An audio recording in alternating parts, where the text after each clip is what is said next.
Then comes the major surgery, the removal of the man and the formation of the woman. A woman born at the age of 24. A new life is begun. The body of the woman within begins to appear now. The world is shocked by a person who changed his sex. Thus, the strange case of Glen, who was Glenda, one and the same person, not half man, half woman, but nevertheless man and woman in the same body. He dares to enter the street dressed in the clothes he so much desires to wear. Glen is engaged to be married to Barbara. Glen's problem is a deep one, but he must tell her soon. She's begun to notice things. Soon she will realize. He learned that foreign doctors were doing marvelous work with a sex change. Man to woman, woman to man. Say, did you read about the guy that had his sex changed to a girl? Says he was perfectly normal, too. How can a guy be normal and go and do a thing like that to himself? What about their children, Doctor? Would their children become the same way their father is? Glenda has made the decision. If the newspapers had not gotten hold of the story, it would have gone untold, unnoticed as so many others in medical history. Why is the modern world shocked by this headline? Why? Do you realize what would happen if every man in the country that wanted to wear women's clothes or felt like a woman went to their doctors and wanted a sex change?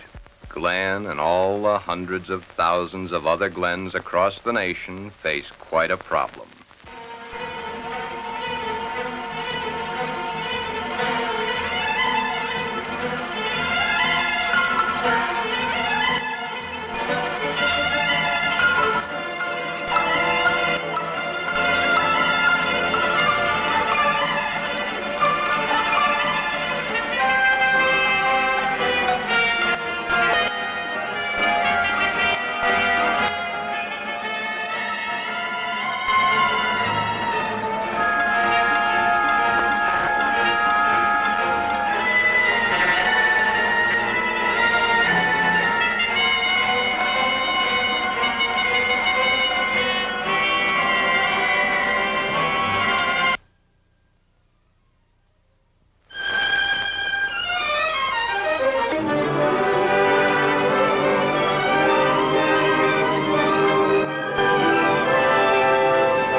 Man's constant groping of things unknown,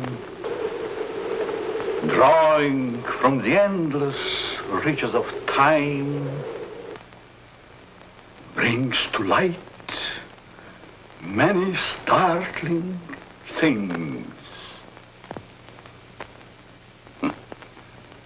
Startling because they seem new, sudden. But most are not new to the signs of the ages.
all with their own thoughts, their own ideas, all with their own personalities. One is wrong because he does right. And one is right because he does wrong. Pull the string. Dance to that. Which one is created for?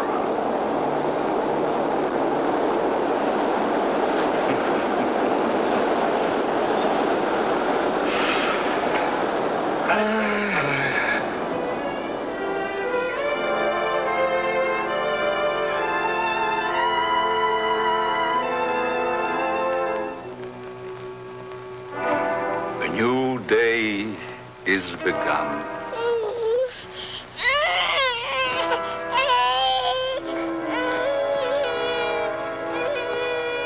A new life is begun.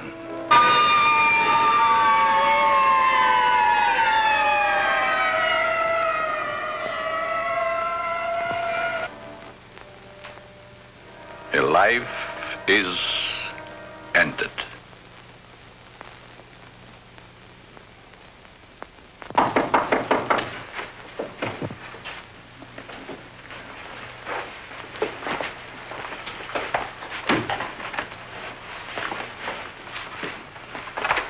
Let me see that note.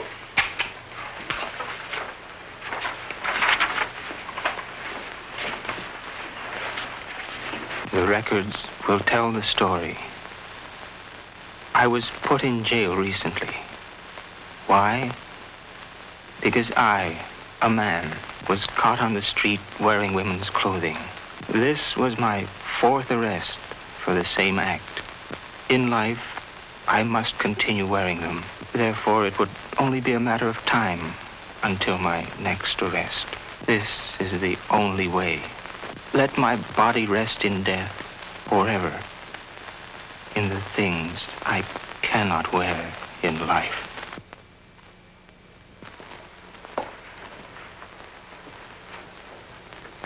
Inspector Warren is here to see you, Dr. Alton. Oh, yes. Show him in, Miss Stevens.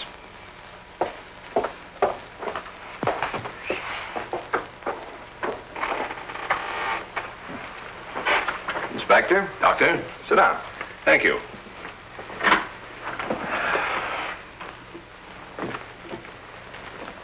You're a very busy man, Dr. Alton, I know. I appreciate this time you're giving me. Business or pleasure, Inspector? In a way, business. From policeman to inspector, 20 years of it. I guess I've seen everything there is for a policeman to see. Yet I wonder if we ever stop learning. Learning about which we see. Trying to learn more about an ounce of prevention. I'm a man who thrives on learning. We only have one life to live. We throw that one away. What is there left? Doctor, I'm hoping to learn something from you. And with that knowledge, maybe save some human from a fate which I just witnessed a few days ago. A 4-time loser. This type of case comes to me as well as yourself many times during the course of 1 month. The suicide? The suicide. Most of us have our idiosyncrasies. This fellow's was quite pronounced. Yes, but I wonder if it rated the death warrant it received. I don't think so. Well, that's why I'm here today, Doctor. What do we do about it? I've always heard you to be a hard-hearted policeman, Inspector. Isn't that what's thought of most policemen? The laws are written. The policeman is hired to see that those laws are enforced. We have a job to do. As in most jobs, there's always somebody who doesn't want that job to be done. In most factories today, the employer has put up suggestion boxes. Even the employer needs advice once in a while. I think in the case that we're referring to, I need advice. Maybe it shouldn't have happened as it did, but it did. Perhaps the next time we can prevent it. Let's get our story straight. You're referring to the suicide of the transvestite? If that's the word you men of medical science use for a man who wears woman's clothing, yes. Yes, in cold, technical language, that's the word. As unfriendly and as vicious as it may sound. However, in actuality, it's not an unfriendly word, nor is it vicious when you know the people to whom it pertains. Would the sex operation do these people any good? I understand you were quite prominent in a case that hit the headlines a few weeks ago. In some cases, yes, others, no. Well, the papers certainly had a field day with that one. Strange as it may seem, even though it was a field day, as you so aptly put it, it's not a new story. Sex change has been performed many times. Those whose sex can be changed, they're the easy ones. But what of those who so desperately want to be of the opposite sex, yet can't change their sex? Such as was the case with Patricia, the suicide. I'd like to understand this, Doctor, as best you can tell me. You can only fully understand the sex change by taking two entirely different cases. Two men with exactly the same background, from childhood to manhood and on to their own decisions and destinations. I'd like to hear the story to the fullest. Only the infinity of the depths of a man's mind can really tell the story.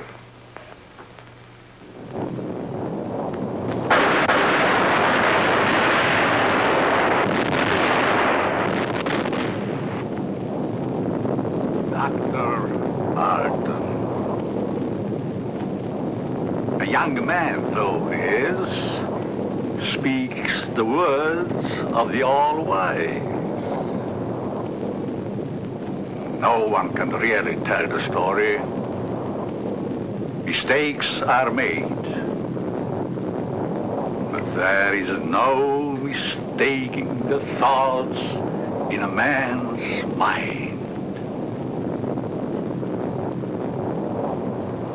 The story is begun.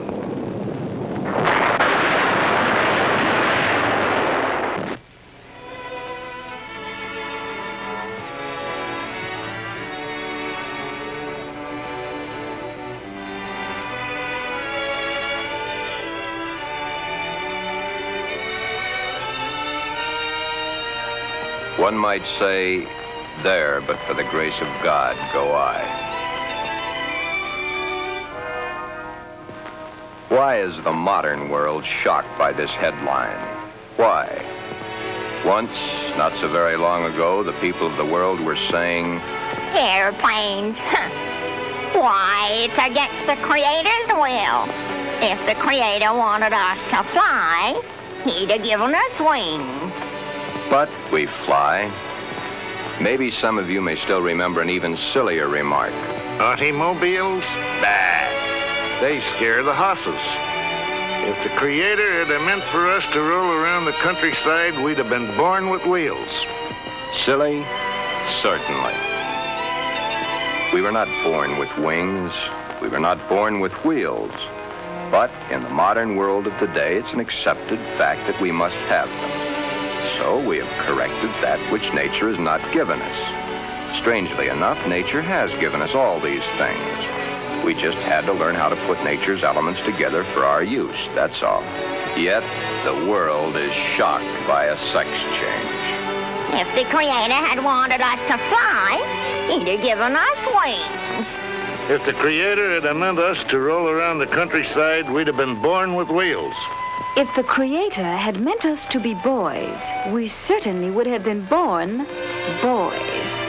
If the Creator had meant us to be born girls, we certainly would have been born girls.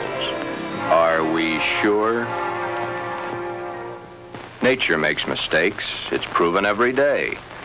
This person is a transvestite, a man who is more comfortable wearing girls' clothes. The term transvestite is the name given by medical science to those persons who wear the clothing of the opposite sex. Many a transvestite actually wishes to be the opposite sex. The title of this can only be labeled Behind Locked Doors. Give this man satin undies, a dress, a sweater, and a skirt, or even the lounging outfit he has on, and he's the happiest individual in the world. He can work better, think better, he can play better, and he can be more of a credit to his community and his government because he is happy. These things are his comfort. But why the wig and makeup? He dares to enter the street dressed in the clothes he so much desires to wear, but only if he really appears female. The long hair, the makeup, the clothing, the actual contours of a girl. Most transvestites do not want to change their life, their bodies. Many of them simply want to change the clothing they wear to that is worn by the opposite sex. Glen is engaged to be married to Barbara, a lovely, intelligent girl. Those fingernails have got to go. You know, I didn't realize they're as long as they are. My goodness, they're almost as long as mine. Maybe even prettier. We'll have to paint them sometime just for the fun of it. We'll trim them. That's for sure. You know, honey, you've invited me to dinner so many times in the last couple of months. It's almost like we're married already. I wish we were, darling. It's been a long year. For both of us. But now, my studies are through, college is concluded, and I'm free at last. Free? For the time being. Huh? Oh. How about joining me for an after-dinner drink? The living room? Mm-hmm.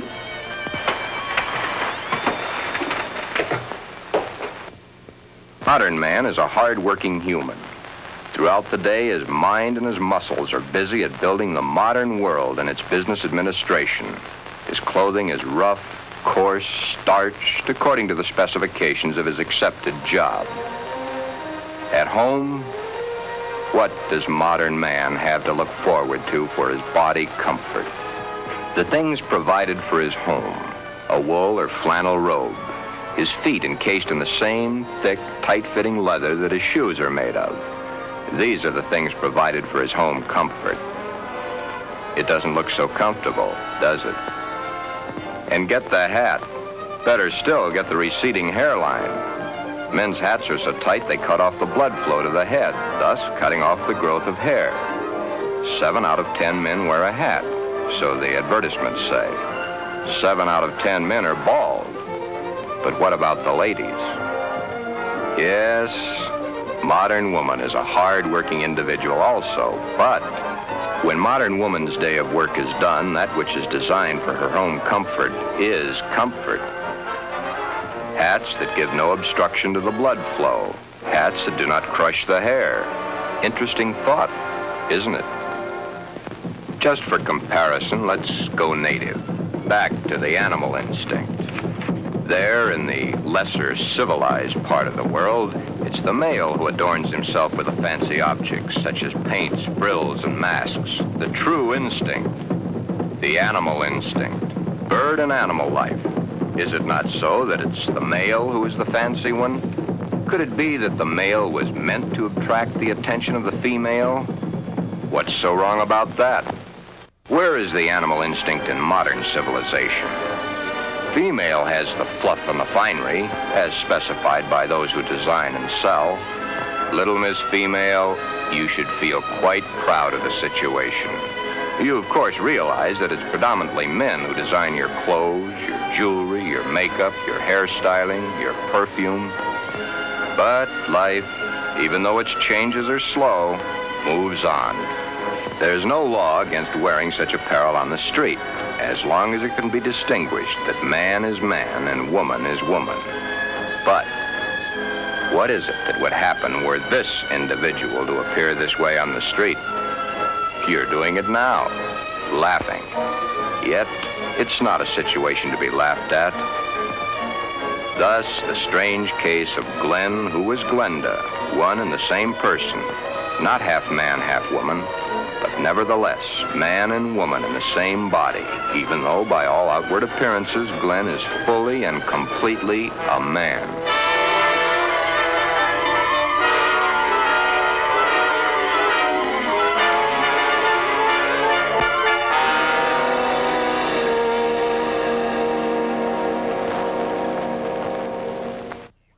Sister, let me borrow her dress.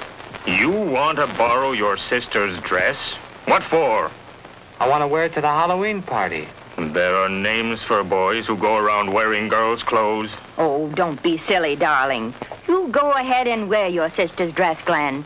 You always did look much better as a girl than you do as a man. Glen did wear the dress to the Halloween party. He even took first prize.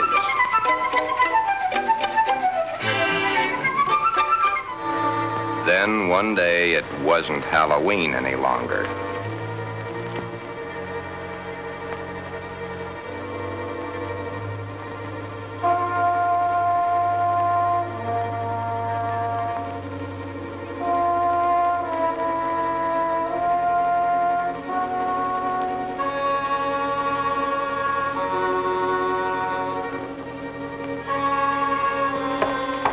I wish I had the sight into such things to be able to advise you, Sheila. Maybe if you took the problem to a doctor. It's Glen that needs the doctor. But when things like this go wrong with someone so close and in your own family, it's so hard to believe.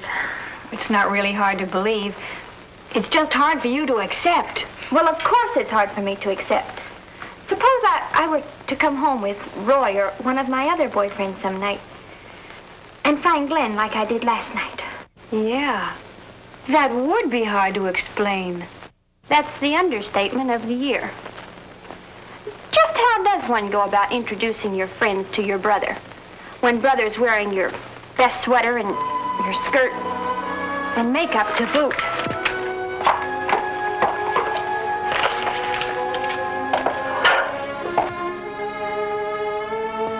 Glen is not a homosexual.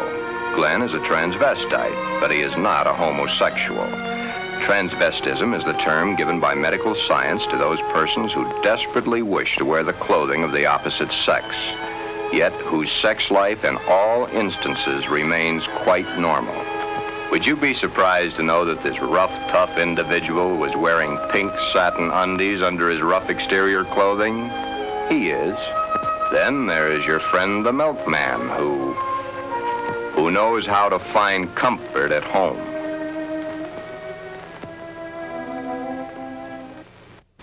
I can't stand it any longer.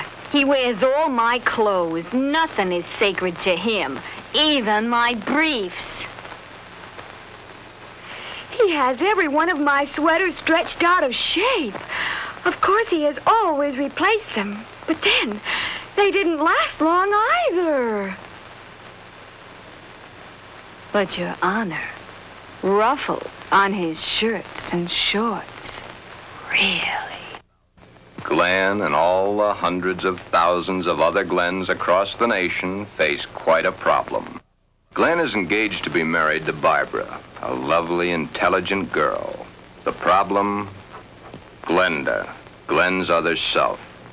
The girl that he himself is, his other individual personality. You look tired tonight, Glen.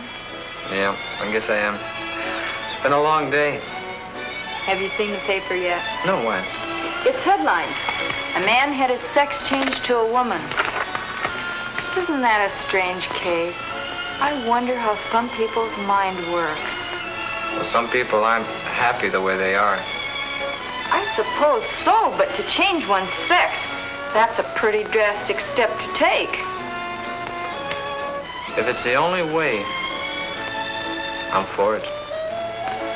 I wonder what I would do in a case like that, if I were in the mental turmoil that person went through. Or if I suddenly realized that something was mentally wrong with you. Ooh, it's hard to visualize. Here we are, two perfectly normal people, thought to be married and lead a normal life together. And there's this poor fellow who never could have been happy if it wasn't for modern medical science. Our fourth term in psychology explains a lot of the facts, but I'm afraid the end of study is only the beginning of reality.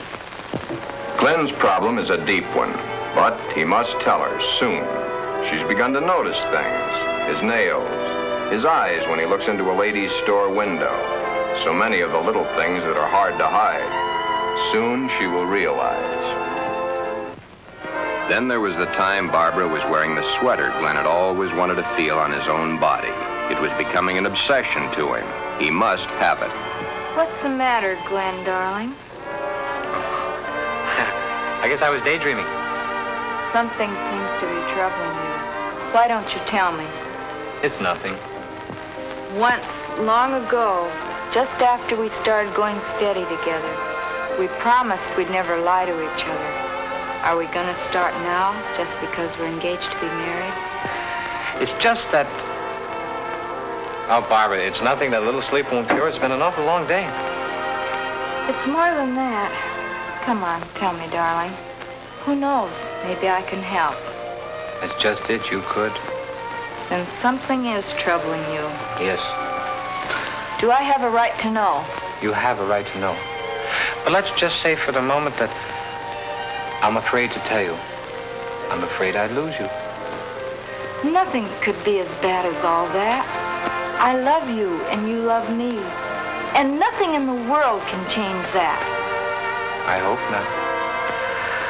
I really hope not. Glen, is it another woman?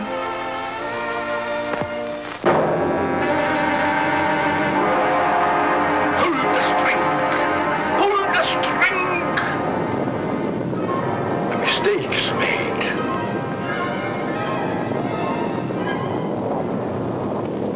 A story must be told.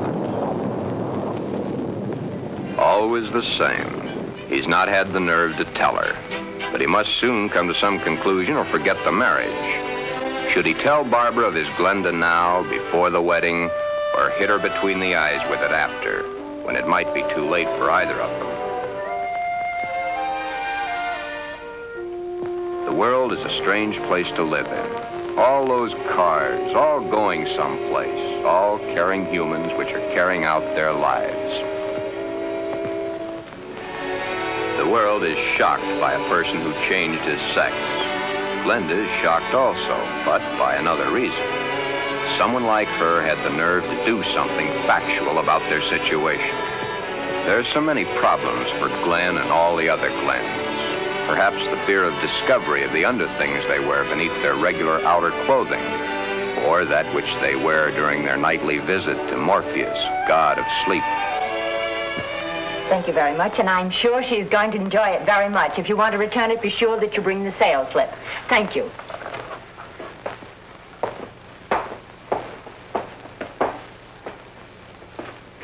Can I help you, sir? Yeah. Let me see a nightie. Well, what size? 12. The color and the material?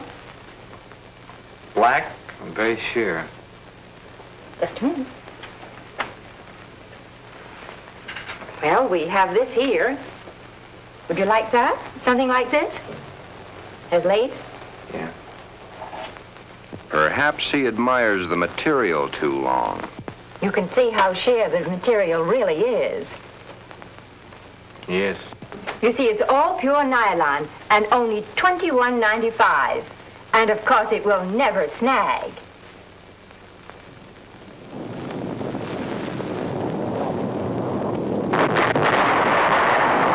But Glen and Glenda and all the Glens and Glendas have an even bigger problem.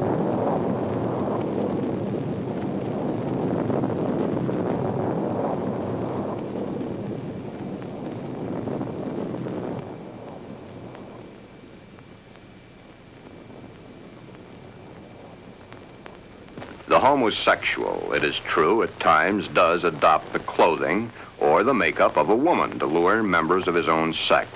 But this is not so for the transvestite. The transvestite is not interested in those of their own sex.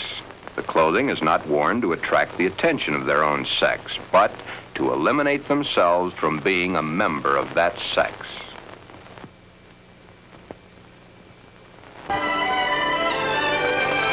Hi, Joe. Hiya, Jack. Monday again. You know, I think Monday is about the worst day of the week. A perfectly wonderful weekend, then back to the sweatshops. Too bad we was born to work. Say, did you read about the guy that had his sex changed to a girl? Says he was perfectly normal, too. How can a guy be normal and go and do a thing like that to himself? All the same, it must take a lot of guts to pull a stunt like that. That's a problem I don't ever intend to face. Maybe it's a problem we should all face. I don't get you. Just think of the unhappy life. The miserable time this world of ours must have given that poor guy. I still don't get you. Now, here is a guy who wanted to be a girl. Supposing there had been no way to change his sex. You sound as if you're really head up on this thing. I guess I am. Do you realize what would happen if every man in the country that wanted to wear women's clothes or felt like a woman went to their doctors and wanted a sex change? Of course. That's why I say perhaps society should be a little bit more lenient with them. Maybe society should try to understand them as human beings. Another day done. Thank goodness. See you tomorrow, Jack. Yeah. So long, Joe. Until tomorrow.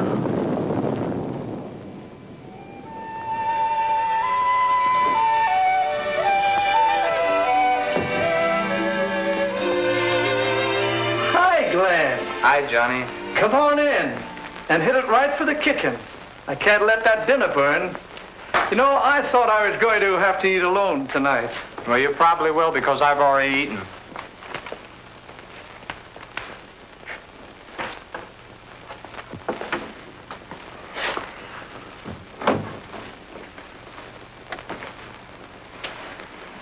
What's up? Nothing much. Say, you really look down in the dumps. I guess I got a problem. Haven't we all? I mean a real problem, one like I've never had to face before. Our whole existence is one big problem after another. I want to get married. You have a problem. When did this all come about? For nearly a year, I've been engaged to a very wonderful girl. Now the time is getting very close to the man with the book. I'm scared to death. You love her? Very much. Does she love you? Yes. There's no problem. Marry the girl. Are you forgetting about my other self? You'll have to tell her, of course. Yeah. I have to tell her. But when? Before? Or after? I think you know the answer to that one yourself. My mind's in a muddle. Like in a thick fog. I can't make sense to myself sometimes. I thought I could stop wearing these things. I tried, honestly, I tried. I haven't had a stitch of them on for nearly 2 weeks until tonight. Then I couldn't stand it anymore. I had to put them on or go out of my mind. I'm afraid I'll lose her. I don't want that to happen because I really love her. Okay. Here's a story from fact. Johnny tells his story. He had not too long ago been married himself. He had kept quiet about his transvestite desires in the hopes that the new wife would never discover it. However, one day, the little woman came home unexpectedly an hour early.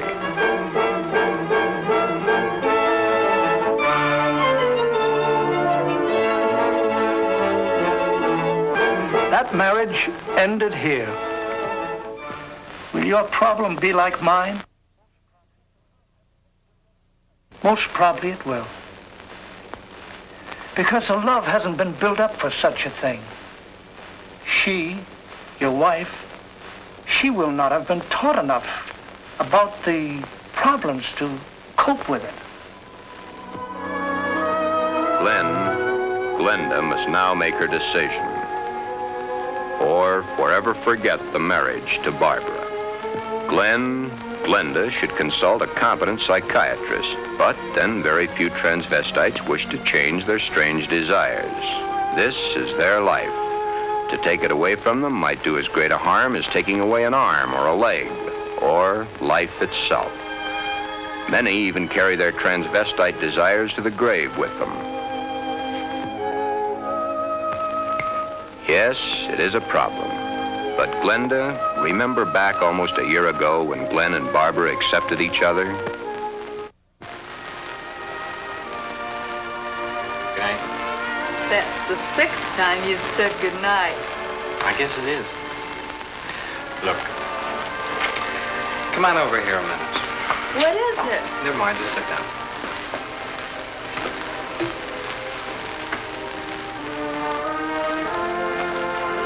Oh, I was beginning to think you'd never get around to it. Did you mean you will? What do you think?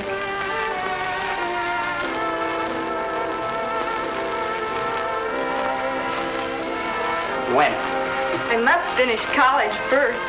It's only 7 months to go. Well, now, that's hardly long enough for you to get a trousseau together. How would you know about such things?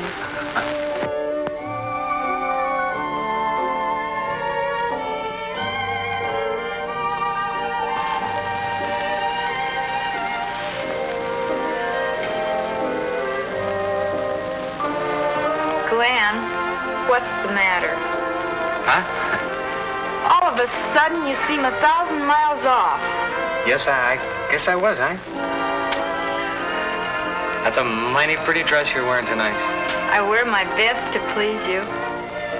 You know, when you look at me, you just tie me in knots. I love to tie you a knot. Oh, I'll be so happy when these next few months are over. Some special reason? Of course. So you can stop kissing me goodbye at the door every night. Yes?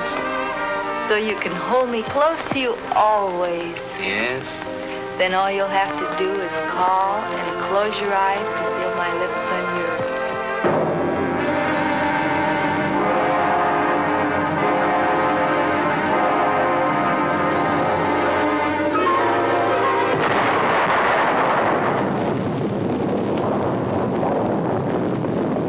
Beware.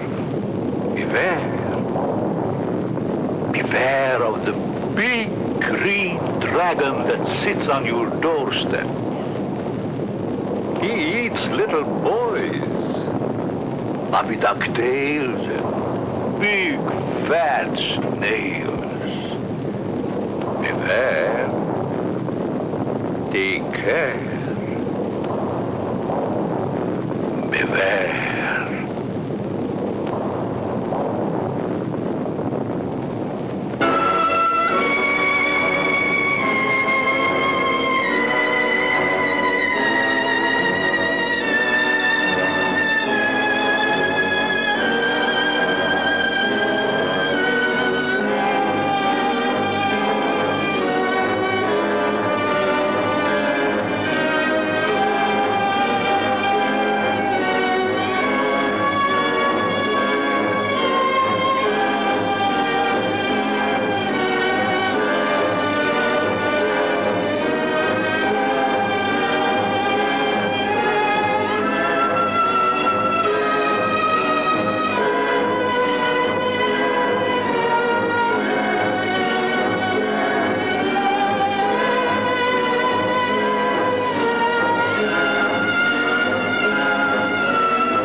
me. Tell me, dragon. Do you eat little boys? Puppy duck tails and big fat snails? Puppy duck tail, puppy duck tail, puppy duck tail. Everything nice, everything nice. Ha ha ha, puppy duck tail.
the big green dragon that sits on your doorstep.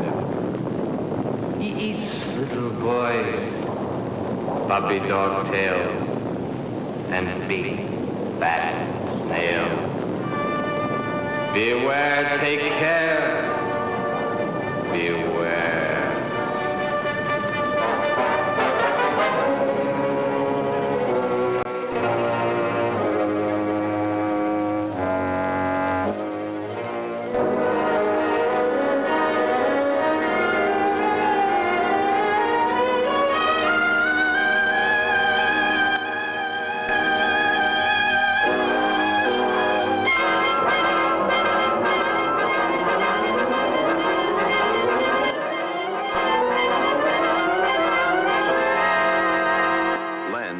Glenda has made the decision.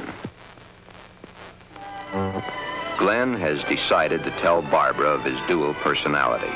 To tell her of the nighties and negligees, the sweaters and skirts, the robes and dresses, the stockings and the high-heeled shoes, the wig and the makeup. All that goes to make Glen into Glenda. He tells Barbara he cannot cheat her of the knowledge that she, as his fiancée, should possess. All the facts. He tells her softly, hurriedly at first, then slowly as he becomes more technical. His hands move to caress the smooth material of her Angora sweater, which he has so long and so desperately wanted to put on his own body. He tells of this to her, and she looks to the sweater and to his hand. Then, when it is all over and that much of the story he knows is told, Barbara is not sure of her own thoughts. That's about it, darling. I wanted to tell you for a long, long time, but just couldn't bring myself to do it. I've been too much afraid of losing you.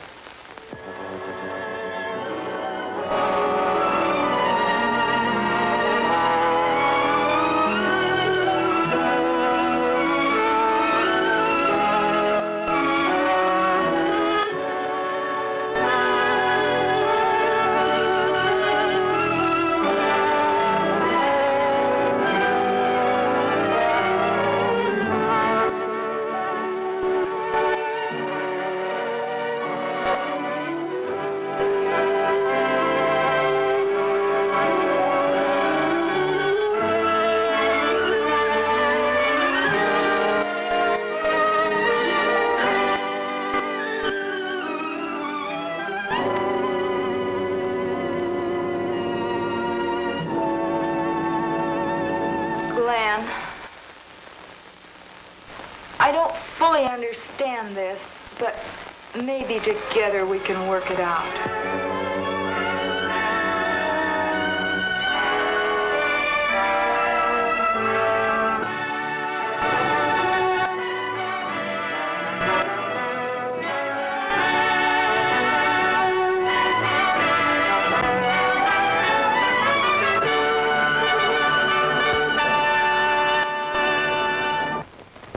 The end of the story? Not quite. I'll get back to it in a minute. Glen's case is really the lesser advanced type cases. The second case is an extremely advanced one. However, I'll get to that in a moment. First, you must realize that the world over has its own particular problem. Each case must be handled individually according to the person, his past life, and his problem. Did this Glen have any homosexual tendencies? Absolutely not. It's very seldom that a true transvestite does. And he isn't a hermaphrodite? No more than he's a pseudo-hermaphrodite. Glen's case was entirely of his mind, brought on by the environment of his early youth.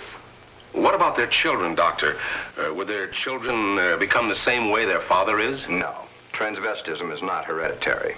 Well, what makes these men want to wear girls' clothes? Many things. But as I've said before, it usually starts in early childhood from one cause or another. Technically, each case has the same beginning, just a different set of circumstances. Are any of them actually cured? Oh, yes, many of them. Once the source of supply is found, it can be stopped, unless the patient refuses to cut off that source of supply. Then the way I get it, this Glen and the character he created, much as an author creates a character in a book, was invented as a love object to take the place of the love he never received in his early youth through lack of it from his parents. The character was created and dressed and lives the life the author designs for him to live. and dies only when the author wants him to die. Correct. Except that for the character Glenda to die, the elements must be right.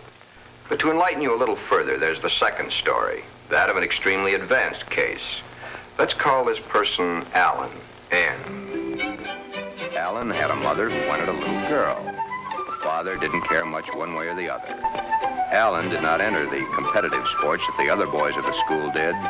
However, he was an extremely studious boy and always had above average marks in his subjects. Yet sports, girls' sports, he always was interested in. But he was rejected by the girls and also rejected by the boys. It seems he belonged to neither of them. After school, Alan would go home to find the mother who had always wanted a girl and the father who didn't care one way or the other. He enjoyed doing the woman's work around the house. Alan was becoming a woman and didn't realize it. A woman in mind only, but the mind rules. Then came the fateful year of 1941. Alan was drafted. He was accepted. In the Army, he successfully passed his vigorous training. Did not like it, but then there were the weekends for his particular diversions. On his weekend passes, he would go to the nearest town where he had a suitcase checked in a public locker. In the suitcase, he had the things he loved to wear, that which made his body appear to be what his mind believed it was. Then the day of embarkation came. But wherever Alan went, the suitcase was sure to go.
Then, as quickly as it had begun, the war was over.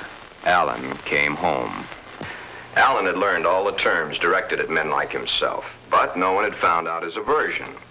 He was honorably discharged from the service at the end of the war. He had received the Silver Star and the Bronze Star for gallantry in action. While he was in an Army hospital recuperating from a wound he had received in New Guinea, he learned a very interesting fact. He learned that foreign doctors were doing marvelous work with a sex change, man to woman, woman to man. Shortly after his separation from service, Alan came to me for advice. There followed many long sessions with my clinical reports and the reports of eminent doctors. It had been found that Alan was really a pseudo-hermaphrodite. A hermaphrodite is one who has the organs of both the male and female in plain sight. A pseudo-hermaphrodite is one who has one perfectly formed organ of either sex and one imperfectly formed one that's difficult to detect. Alan was of the latter.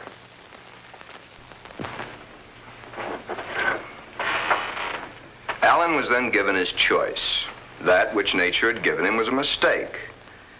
It was up to us to correct that mistake one way or the other. Alan had to decide whether he wanted to become a man or she wanted to become a woman.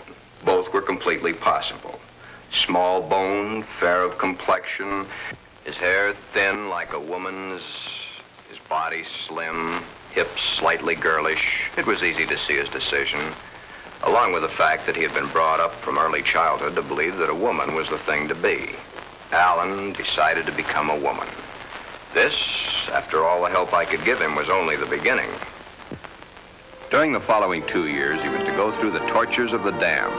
But never was there a whimper from him because he knew that at the end of it all, he would at last be that which he had always dreamed. Hundreds of hormone shots were injected into various parts of his body. Alan's face was worked on with plastic surgery to smooth out the female elements.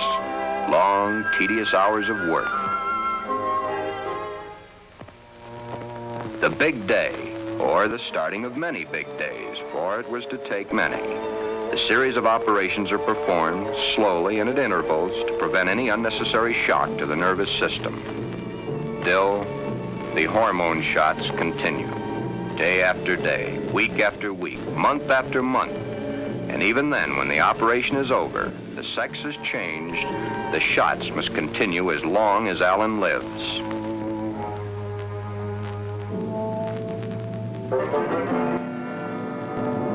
First, the breasts are brought out. The body of the woman within begins to appear now.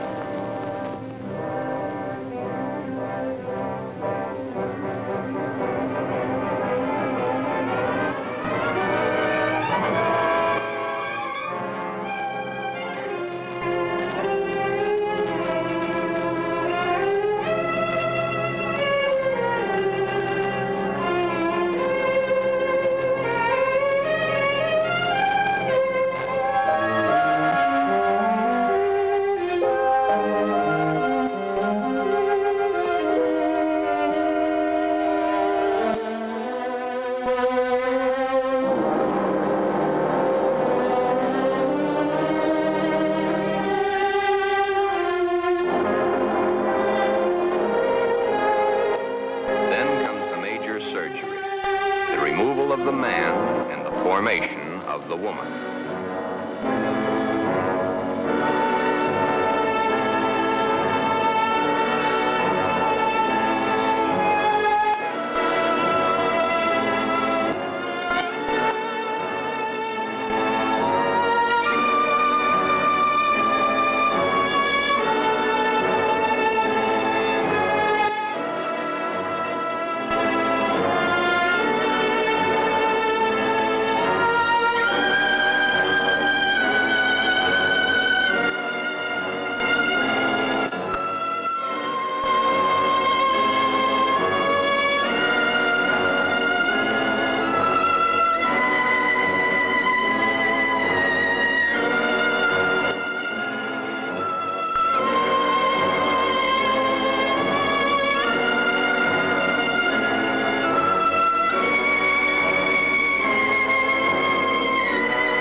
In time, Alan is Anne, a very happy, lovely young lady that modern medicine and science has created almost as a Frankenstein monster. The newspapers heard of it and hit the story with their usual fullness. If papers had not gotten hold of the story, it would have gone untold, unnoticed as so many others in medical history. The sex change has been performed hundreds of times. However, right here in this particular sex switch, it's not the end. Acting the woman and being the woman are two entirely different things. Alan had all his life acted the part of the woman. Now he is that woman and must learn how it's done. Anne must learn how to do her own hair, how to make the correct styling for her facial contours. The proper walk must be adopted. A lady is a lady, whatever the case may be. Continuing my own psychiatric treatment, it was my duty now to explain to Anne the duty of a woman in her sex life. Alan, of course, had known the man's, but he was soon to realize he knew very little about a woman's. Yet, through it all, Anne loved every minute of it. Anne was indeed meant to be a woman, and now that the sex change had been completed, Anne was a very happy woman, and a woman who was eager to learn, and now was accepted by society. A woman born at the age of 24, in a world that for 24 years she had seen as a man, but a woman who now would, and was properly instructed in how to accept, a woman's world. Thus, this case, which has a happy ending, is due entirely to the corrections made by medical science. I've had several such cases. In fact, in my 20 years of practice, I've been prominent in 7. However, my colleagues have had hundreds. Then you believe that the Glen of the first story should have the sex change? In Glen's case, no. No, indeed. Glen would never be happy with a sex change. The Alan of your story ended happy? I'll tell it to you exactly as I told it to them. Shortly after Glen told Barbara of his love for girls' clothing, he started treatments with me. On the last treatment, both he and Barbara came to me. I told them the same story of Alan, Anne, as I've told it to you, Inspector. Anne was a pseudo-hermaphrodite. Even though one of the sexes was imperfect, she had the organs and the characteristics of both the male and female. Glen's case is an entirely different type of case. Remember I said, no matter what the case, it's a different thing, a new problem to be looked into, then solved, a new challenge to the psychoanalysis. Glen's body holds only one sex, that of the male. In all our talks, I've learned these pertinent facts. Glen's father had no love for his son. His father wanted Glen to be a football hero or a baseball player so that he could brag to his cronies down at the corner saloon as his cronies bragged to him about their own sons. Thus, the ruse of Glen's fictitious character. He invented it when he could find no love from his mother and no love from his father. His mother had hated her own father. Glen reminded her of her father. Therefore, she gave all her affection, love, and attention to her daughter. Glen then decided also to become a daughter. Glen, you can kill this fictitious character of yours anytime you wish. For your happy ending, it's the only way. Then you think I can kill this second character by transferring her qualities to Barbara? Exactly. But as the author and his character, the elements must be right. It's up to you, Barbara. You must take the place, give the love, and accept the facts that Glenda has always accepted. If you love each other as you now believe you do, well, it'll be a hard job, but you'll enjoy doing the job. Should I let him continue to wear girls' clothing? Or should I put my foot down? If you put your foot down, you'd only go behind closed doors. Love is the only answer. Glenda must be transferred to you. Supposing Glen never gets over wearing girls' clothing. Would it matter to you very much? I love Glen. I'll do everything I can to make him happy.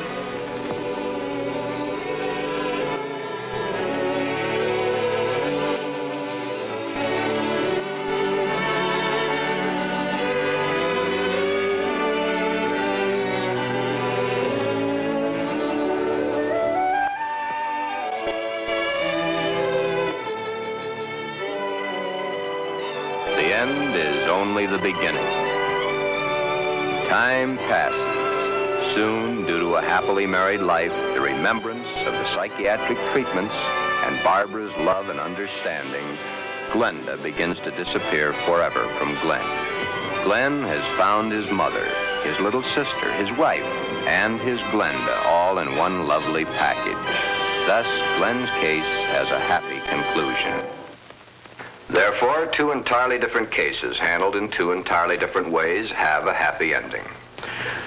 Yeah, those two. But what of the hundreds of other less fortunate Glens the world over?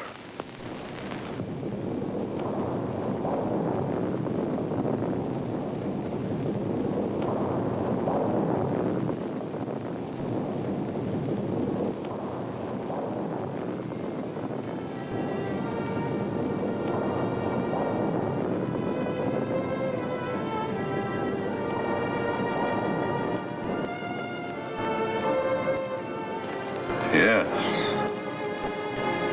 But what of the others? Less fortunate Glens the world over.